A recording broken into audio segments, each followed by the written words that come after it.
दीन का गद्दार, कौम का गद्दार और ऊपर से हरामीपन बिन सलमान।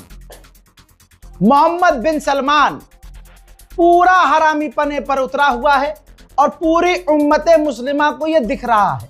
इसके बावजूद भारत में आप खास करके बहुत सारे मौलवियों को देख रहे होंगे जिनकी मस्जिदों में पैसा आता है सऊदी अरब से। चैलेंज करता हूं, अकाउंट चेक करवा लीजिए। चैलेंज करता हूं, अपनी मस्जिद का अकाउंट चेक करवा लो, जिस मस्जिद का मौलवी ज़्यादा उछल रहा हो और बिन सलमान का सपोर्ट कर रहा हो। अंधा पैसा सऊदी अरब से लेते हैं यही वजह है कि मोहम्मद बिन सलमान की ये बुराई सुन नहीं सकते, क्योंकि सब कुछ वहीं से चल रहा है इनका। जिस दिन दिमाग घूमेगा लिस्ट बनाई जाएगी, इंडियन गवर्नमेंट को सौंपी जाएगी और ऐसे इमाम जो इस वक्त भारत में शिया सुन्नी करने की कोशिश कर रहे हैं ये बहुत अंदर जाएंगे। सबके कईयों के बयान तो आ रहे हैं मेरे पास। बहुत बढ़िया काम कर रहे हो मुसलमानों, इसी तरह से रिकॉर्डिंग करो इनकी, जो जहर उगल रहे हैं ईरान के खिलाफ और खास करके शिया मुसलमानों को टारगेट कर रहे हैं। इनकी आइडियोलॉजी पाकिस्तान से है, आज सब खोल दूंगा, बहुत बड़ी बात बोल रहा हूं। इनकी आइडियोलॉजी पाकिस्तान से है। पाकिस्तान के जो आप देख रहे हैं तहरीक तालिबान पाकिस्तान, अल-कायदा, ये जो एक एक समुदाय को निशाना बनाते हैं शिया समुदाय को, ठीक वैसे ही भारत के अंदर कई मौलवी हैं लंबी दाढ़ी वाले जिनके पीछे लाखों लोग नमाज पढ़ते हैं। वक्त आएगा अगर उनके बयानात इस तरह से बंद नहीं हुए तो मैं वादा कर रहा हूं इतनी अंदर भेजूंगा। याद रखना मोदी सरकार है, मुश्किल नहीं है तुम्हें अंदर भेजना। तुम करो शिया सुन्नी इस मुल्क में, पाकिस्तान नहीं है ये कि तुम शिया सुन्नी करोगे और पूरा हिंदुस्तान चुपचाप बैठ कर देखेगा। मुल्ला, जब तुम्हारी दाल रोटी वहां से चल रही है तो दाल रोटी चलाओ, जहर काहे उगल रहे हो। हजरात मोहतरम, मोहम्मद बिन सलमान का हरामीपन एक बार फिर से दुनिया के सामने खुला है। सबसे पहले सबूत ही आपकी स्क्रीन पर रख रहा हूं, पढ़ लेना। मोहम्मद बिन सलमान ने एक बार फिर से डोनाल्ड ट्रंप, जिसकी खुद हवा निकली हुई है, उसको प्रेशराइज किया है और कहा है कि ये गोल्डन अवसर है, ईरान इस वक्त जख्मी है, ईरान पर हमला जारी रखो, ईरान पर बड़े हमले करते रहो। अपडेट ये भी है कि नेतन्याहू से भाई इनडायरेक्ट ये कनेक्टेड है।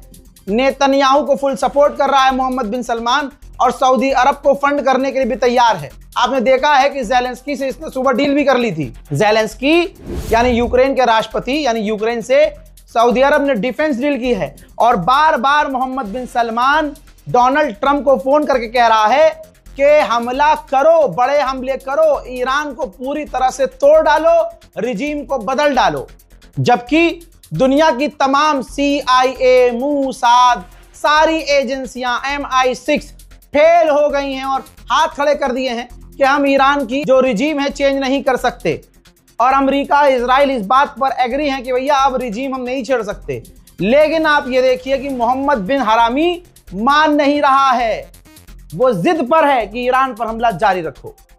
यही वजह है कि बहरैन में, ये तमाम अरब एक जैसे हैं, बहरैन में एक मुस्लिम नौजवान को सिर्फ इसलिए पीट पीट के जेल में मार दिया गया। देख लीजिए, उसका आखिरी जनाजा देख लीजिए, शिया समुदाय से था, इसलिए सारा गुस्सा बहरैन की पुलिस ने इस पर निकाला। ये अपनी गवर्नमेंट के खिलाफ आवाज उठा रहा था और कह रहा था कि तुम ईरान का साथ क्यों नहीं दे रहे हो, ईरान का साथ देना चाहिए, वो दीन की लड़ाई लड़ रहा है, इंसानियत की लड़ाई लड़ रहा है। तुम ईरान के खिलाफ जाकर अमेरिका, इजराइल का साथ क्यों दे रहे हो। भाई अरब पिट पिट के इतना भरा हुआ था, एक तो बेचारा ये शिया निकला और ऊपर से गवर्नमेंट के खिलाफ बोल रहा था। अगर इसे जान से नहीं मारते तो एग्जाम्पल सेट नहीं होता। अब ये आवाज उठी थी, अरबों ने हुक्म दिया कि भाई ऐसा कैसे, तानाशाही तो अरब में है भाई, डेमोक्रेसी वहां नहीं है। ईरान में तो डेमोक्रेसी है, यहां तो चुनाव ही नहीं है। एक नौजवान शख्स को पीट पीट कर कत्ल कर दिया। अब बहरैन के लाइव अपडेट में आपको बता दूं कि बहरैन में जनता सड़कों पर है, इंटरनेट बंद किया जा रहा है, वीडियो अगर कोई बना रहा है तो वीडियो उसके ब्लॉक किए जा रहे हैं, उसको गिरफ्तार किया जा रहा है। बहरैन में इस नौजवान के कत्ल के बाद बहरैन का शिया हो या सुन्नी हो, सब एक साथ गवर्नमेंट के खिलाफ सड़कों पर आ चुके। ईरान को वार्न किया गया है अमेरिका के द्वारा। अमेरिकी ऑफिशियल ने कहा है कि ईरान के पास बेस्ट चांस है वो अमेरिका के वाइस प्रेसिडेंट से बात करके डील कर लें, वरना कोई चांस नहीं बचेगा। लेकिन मेरे दोस्तों, ये तो एक तरफा बात है। सुअर खुद कह रहा है कि हमें हमला करना है, फिर सुअर खुद कहता है कि हमें बात करनी है। इसी वजह से ईरान के सुप्रीम लीडर मुज्तबा खामनाई की तरफ से यह अपडेट आया था और आपको बता चुका हूं कि वो बात नहीं करना चाहते। आइए अब मैं बताता हूं कि दुनिया की तेल लगाकर कैसे बजा रहा है अकेला ईरान। ये देखिए ऑस्ट्रेलिया की तस्वीर है, लाइव अपडेट दे रहा हूं। सबसे पहले ऑस्ट्रेलिया का अपडेट मैंने ही दिया था। ऑस्ट्रेलिया के अंदर 8 रिफाइनरीज थी, सब बंद हो चुकी है, सिर्फ 2 रिफाइनरी काम कर रही है। 500 से 600 पेट्रोल पंप डीजल बंद हो चुके हैं, डीजल पंप पेट्रोल पंप बंद हो चुके हैं। पूरा ऑस्ट्रेलिया इस वक्त परेशान है। उधर ईरान की बड़ी कामयाबी, और ईरान को डे 1 से मैं ये एक मैसेज देना चाह रहा हूं कि इसी पर आपको काम करना है, इंटरनल सिक्योरिटी पर ज्यादा काम करना है। ईरान को बड़ी कामयाबी की है वीडियो जारी, मूसाद के एक एजेंट को गिरफ्तार कर लिया है। जी हां, उसका कबूलनामा का वीडियो, उसके फोन में जो डेटा चैट, उसके टेलीग्राम, उसका व्हाट्सएप, इंस्टाग्राम सब कुछ चेक किया गया है। काफी संदिग्ध जानकारियां मिली हैं।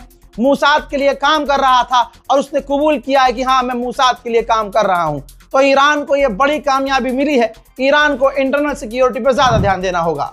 उधर ईरान ने खुद तस्वीर जारी की है कि हमने अमेरिका की एक मिसाइल को इंटरसेप्ट किया है। ईरान में जो लोगों को उम्मीद देकर भड़का रहा था, जिसे दूध में मक्खी की तरह निकाल कर फेंक दिया है अमेरिका ने, पहलवी, रजा पहलवी, देखिए ईरान में क्या है उसकी हालत।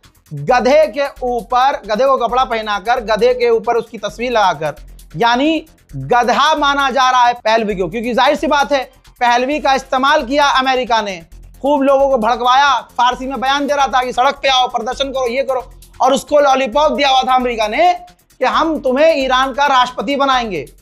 अब उसके बाद जब खामनाई को शहीद कर दिया, ये ऑपरेशन में फेल हो गए, सरकार नहीं गिरी, और ऊपर से फिर डोनाल्ड ट्रंप ने कह दिया कि मैं ईरान के अंदर ही किसी ऐसे व्यक्ति तलाश में हूं जो वहां का सुप्रीम लीडर बन सके। पहलवी के मुंह पर तमाचा लगा, दूध में से मक्खी की तरह निकाल के फेंक दिया, पूरी दुनिया में गधा साबित रजा पहलवी हुआ। मैंने 2 दिन पहले बता दिया था कि अब ईरान पर हमले तेज हो जाएंगे।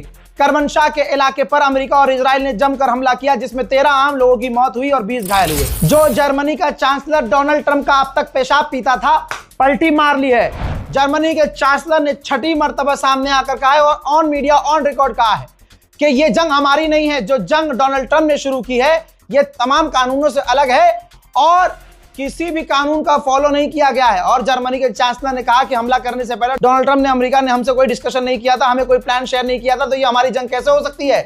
जर्मनी के चांसलर ने अमेरिका को मुंह पर थूक दिया। उधर हुतीज ने बड़ा ऐलान किया है, हुतीज के लीडर खुद आए हैं।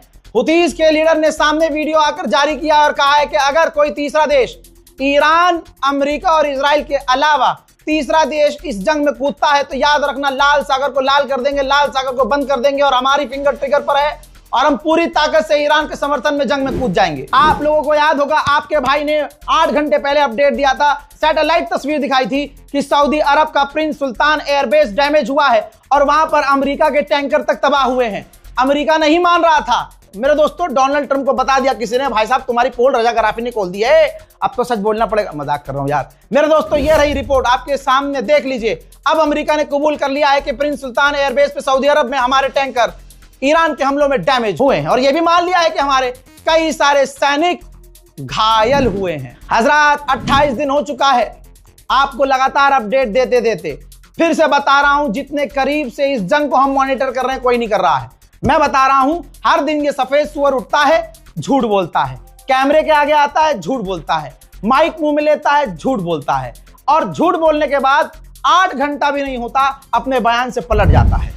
अब इस गुलाबी सुअर ने कहा है कि आज हम मिडिल ईस्ट को आजाद करने वाले हैं। बताइए, अभी इजराइल को पेला है, हैप्पी दिवाली बोली है इजराइल को। ऐसी ऐसी मिसाइलें गिरी हैं इजराइल में कि इजराइल चारों तरफ छितरा गया है। अमेरिका मिडिल ईस्ट से खत्म हो चुका है और ये गुलाबी सुअर अलग ही नशे में है। पता नहीं कौन सा भांग पीता है, गांजा पीता है, अफीम पीता है, वोडका पीता है, क्या पीता है। हालांकि ये 4-4 साल की बच्ची का खून भी पीता है एप्स्टीन आइलैंड पे जाकर। लेकिन दोस्तों, अलग लेवल की बात है। कह रहा है कि ईरान के आतंकवाद से मिडिल ईस्ट आजाद होने वाला है, हम जंग के काफी करीब है। अबे सुअर की कंट्रोल, उदय कंट्रोल। अबे गुलाबी चमड़ी, गुलाबी सुअर, नाली के कीड़े, सड़ी हुई टट्टी, कुत्ते की कंट्रोल। भाई अभी ये 15 दिन पहले से कह रहा था कि हम जीत गए, हम जीत गए, हम जीत गए। अब कह रहा है हम जीतने वाले हैं। साला अपने ही जुमलों से पलट जाता है। उधर ईरान ने बताया कि सारी रेड लाइन क्रॉस करके हमारे बुशहर न्यूक्लियर पावर प्लांट पर तीसरी बार हमला किया गया है। कोई रेडिएशन अभी लीक नहीं हुआ है, लेकिन तमाम अंतरराष्ट्रीय कानूनों का उल्लंघन किया जा रहा है। हजरात, जापान कोयला प्लांट बंद करने वाला था इस जंग से पहले ही, लेकिन जब जंग शुरू हुई और जापान का ईंधन खत्म होना शुरू हुआ, बिजली में कटौती शुरू हुई, तो अब जापान ने ऐलान किया है कि हम अपना कोयला प्लांट चालू रखेंगे। उधर बहुत बड़ा खुलासा हुआ है कि रशिया ईरान को शाहिद 136 का एडवांस वर्जन, यानी यूक्रेन और रूस की जंग में रशिया की ईरान ने मदद की। ईरान ने अपने शाहिद ड्रोन दिए थे और भारी मात्रा में रशिया को दिए थे। रशिया ने उन ड्रोन को लिया, उनको अपग्रेड किया और घातक बनाया और यूक्रेन के लिए इस्तेमाल किया। रशिया वही अपडेट वर्जन शाहिद 136 को अपडेट करके ईरान को दे रहा है। लालची लोमड़ी की कहानी सुनी होगी, अंगूर वाली। अंगूर लपक रही थी, हाथ नहीं पहुंचा, तो सारी दुनिया से वो बुराई करती गई, अंगूर बड़े खट्टे हैं, अंगूर खट्टे हैं। यही गुलाबी लोमड़ी अब ये है, गुलाबी सुअर। इसने अब अपने ताजा बयान में कहा कि ब्रिटेन के एयरक्राफ्ट करियर अच्छे नहीं हैं, ब्रिटेन के एयरक्राफ्ट करियर स्लो चलते हैं, अच्छा काम नहीं करते हैं, काफी वीक है। ये पता है इसने क्यों कहा? क्योंकि ब्रिटेन ने इसकी लाख रिक्वेस्ट पे, ब्रिटेन का पेशाब पीने के लिए तैयार था ट्रंप, लेकिन फिर भी ब्रिटेन ने अपने एयरक्राफ्ट करियर स्ट्रेट हॉर्मुज में नहीं भेजे। तो बस अब ये ब्रिटेन के एयरक्राफ्ट करियर को, ब्रिटेन की फौज को कमजोर बताने में लगा है। मेरे दोस्तों, डोनाल्ड ट्रंप इस वक्त दुखियारी रांड की तरह रो रहा है, दुखियारी रांड। अब ये रांड वहां खड़ा होकर कह रहा है, रांडो की तरह बस रो रहा है, रुदाली बना हुआ है इस टाइम।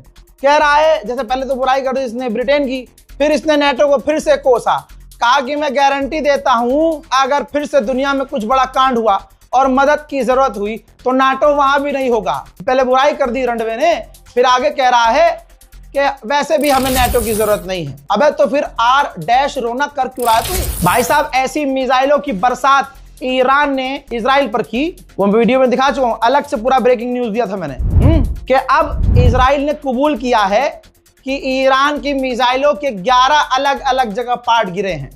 भाई साहब, मैं बता दूं, पार्ट नहीं गिरे हैं, 11 जगह मिसाइलें गिरी हैं और तबाही इजराइल में मची है। यकीन नहीं आ रहा तो देख लीजिए इजराइल की और तबाही की तस्वीरें। हैप्पी दिवाली।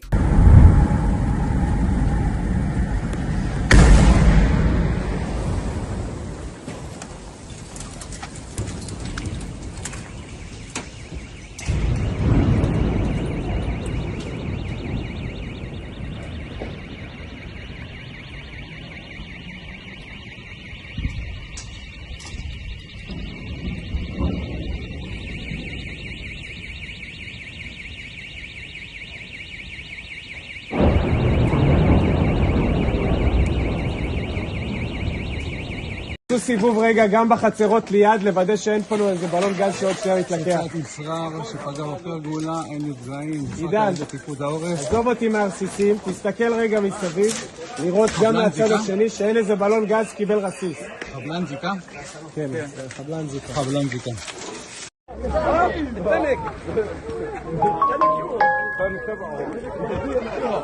חדואן אינטה. תודה.